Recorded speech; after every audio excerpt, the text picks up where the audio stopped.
Assalamualaikum warahmatullahi wabarakatuh. Hai semuanya, kali ini aku mau bahas sesuatu yang sangat penting, terutama buat kita yang peduli sama dunia pendidikan.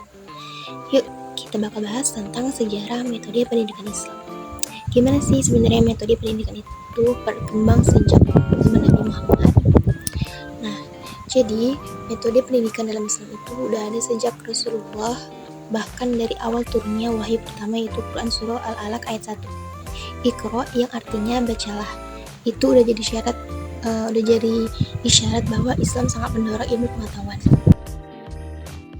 Nah, Rasulullah nggak cuma menyampaikan wahyu, tapi beliau juga jadi guru langsung bagi para sahabat. Dan menariknya beliau menggunakan berbagai metode loh, nggak cuma satu cara. Ini yang nanti jadi dasar metode pendidikan Islam sampai sekarang. Nah, contohnya nih ya, Rasulullah sering menggunakan metode keteladanan. Beliau nggak hanya menyuruh umatnya berbuat baik, tapi beliau menunjukkan sendiri bagaimana caranya hidup jujur, sabar, sederhana, dan adil.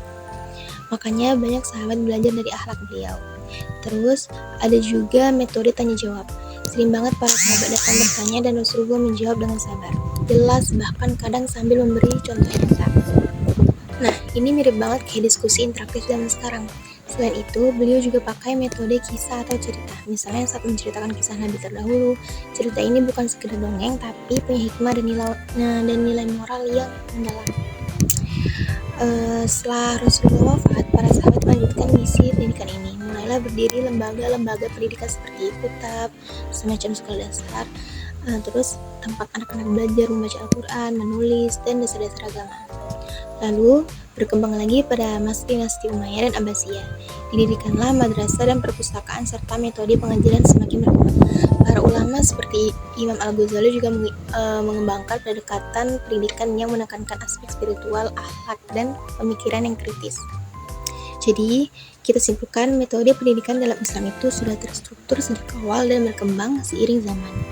Dari keteladanan dialog, cerita, sampai pembiasaan dan motivasi, semua sudah Rasulullah tunjukkan sejak dulu. Tugas kita hari ini adalah bagaimana meneruskan itu semua, menyesuaikan dengan zaman sekarang tanpa kehilangan nilai-nilai Islamnya. Oke guys, sekian dari aku, semoga bermanfaat ya. Jangan lupa belajar itu ibadah dan mengajarkan kebaikan itu pahala tanpa putus. Wassalamualaikum warahmatullahi wabarakatuh.